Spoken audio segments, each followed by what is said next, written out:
jump over it. Come on, scream like a Viking. Stunt double! Welcome to Cooking with Norse, where we teach you how to cook what you kill. Now someone get me a beer so we get this started. Today we're going to be making some beer chili. We got an open fire. We're going to do a one pot over a fire meal. We're going to go inside real quick and show you some prep, and we're going to come back out and actually make this for you. Alright, there's a few things you can prep at home to make your camping cooking. There's a few things you can cook at home or prep at home to make your cooking while out at the campsite a little bit simpler. There you go. And so what we're going to do here real quick is show you what we're going to do. First I'm going to do an onion, and then we're going to do some jalapenos, and then we're using chipotle peppers, canned in this case, and we're going to blend them up. And any other thing you might want to add, like different varieties of hot peppers or peppers, depending on how blazing hot and how bad you want your butt to hurt the next day. So let's get started.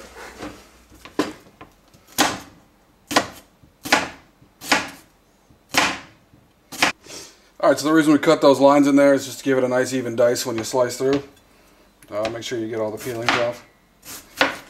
You can change the thickness of your onions depending on how thick you want them. I like them to be small and just a slight additive. Nothing too crazy. Alright, once you get your onions cut, you just throw them into some kind of a container. Easy to throw in your fridge and then cooler once you head out to wherever you're going. Alright, next we're going to do the jalapenos. I just do 2 for this size batch, not a huge batch, and you don't want it to be too spicy. So I tend to take out the seeds and everything like that. Just, you know, finding seeds in your food just sucks. It's pretty simple. Just make sure you wash your hands afterwards, otherwise things will burn. Also, whenever you cut peppers, throw them upside down. This is harder to cut through from the onset. It's easier to go through and easier on your blade if you go through this way. And again, I go pretty small dice on this versus some bigger chunks. It also adds a little bit of color. And again, we'll just go ahead and throw that in a container and have that ready to go. Alright, now we're going to do some chipotle peppers. Whatever brand you can find, it really doesn't matter. Oh, that was some manly can opening. Alright, so we got our chipotle peppers in there. Now we're just going to add a little bit of beer.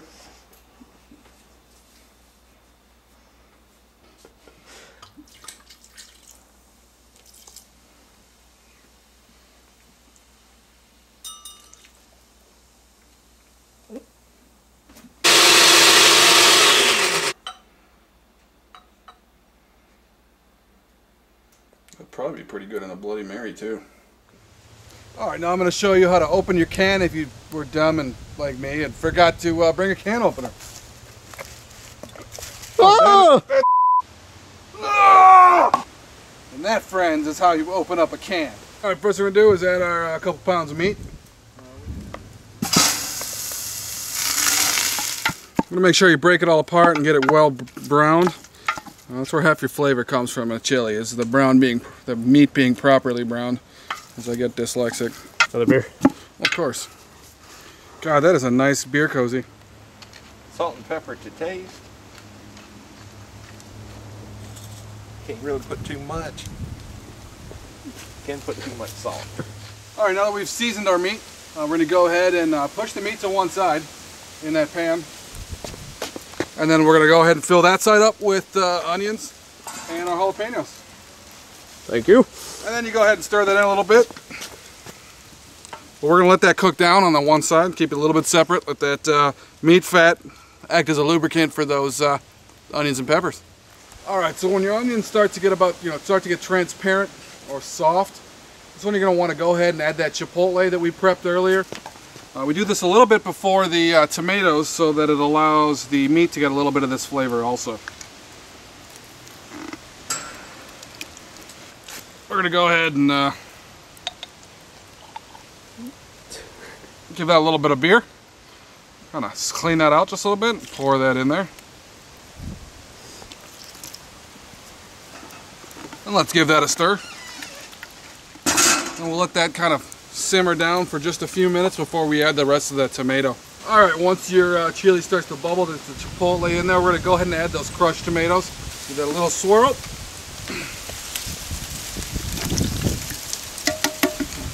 We'll have a full breakdown of everything on youtube.com. You can go ahead and check it out. If you have any questions, you can always ask them there as well. Yeah, can I have another beer? I do need another beer. Once it's on there, you make sure you give it a good stir so the meat isn't just all at the bottom. Oh, we're missing an ingredient. There we go. Alright, and again, at this point, you probably want to add a little bit more salt and pepper. We're going to move it off to the side just a little bit because we want that to simmer for an hour or two. You can tell how the water and the liquid in there reduces as it drops down. You'll have lines in your pan. So just watch that. You're going to want to watch that, you know, drop down a good centimeter or half an inch.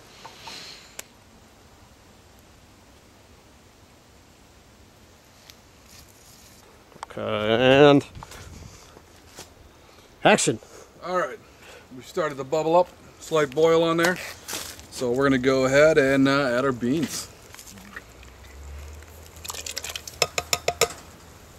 Don't drain all that liquid out, you want to leave some of it in there for the chili. We don't add the beans too early, otherwise they just turn into mush. It's like you're eating refried beans then, and that's no good.